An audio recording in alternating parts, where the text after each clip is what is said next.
away as part of a chain gang, and they had gone no one knew whither.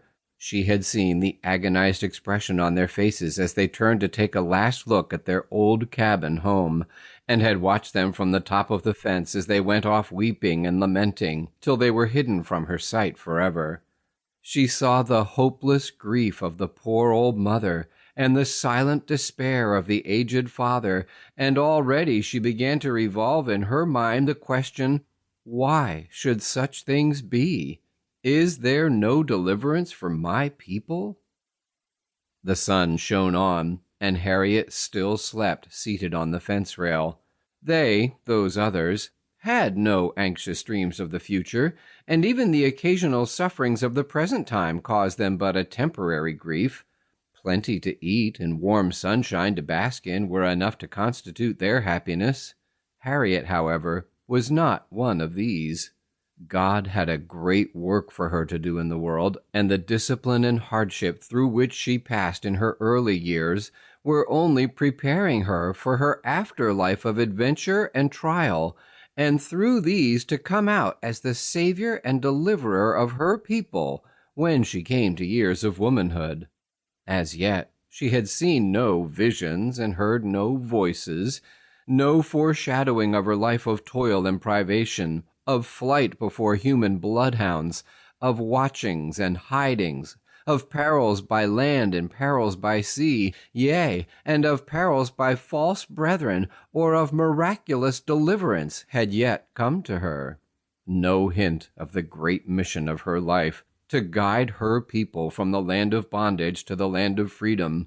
But why should such things be? And is there no help?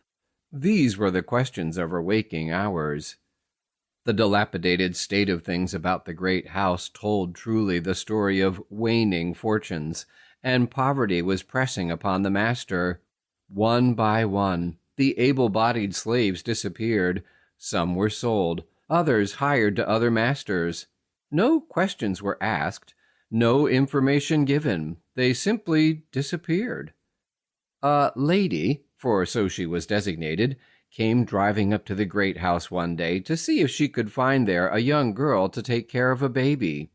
The lady wished to pay low wages, and so the most stupid and the most incapable of the children on the plantation was chosen to go with her.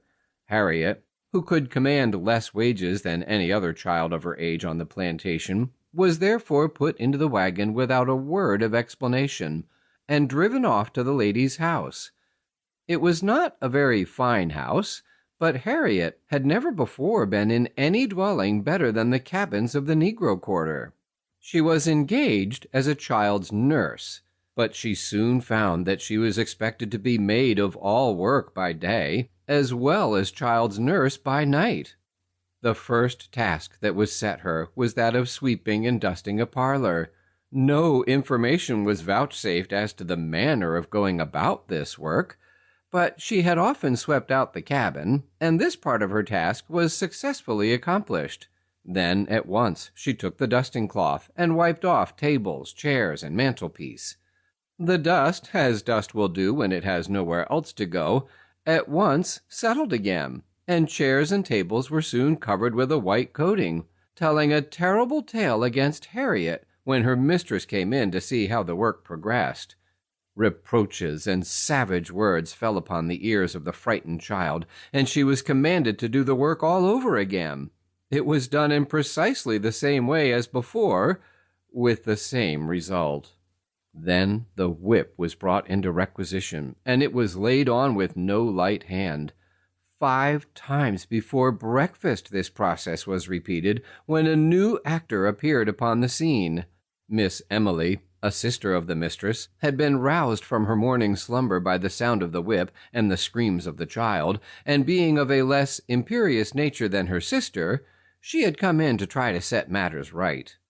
"Why do you whip the child, Susan, for not doing what she has never been taught to do?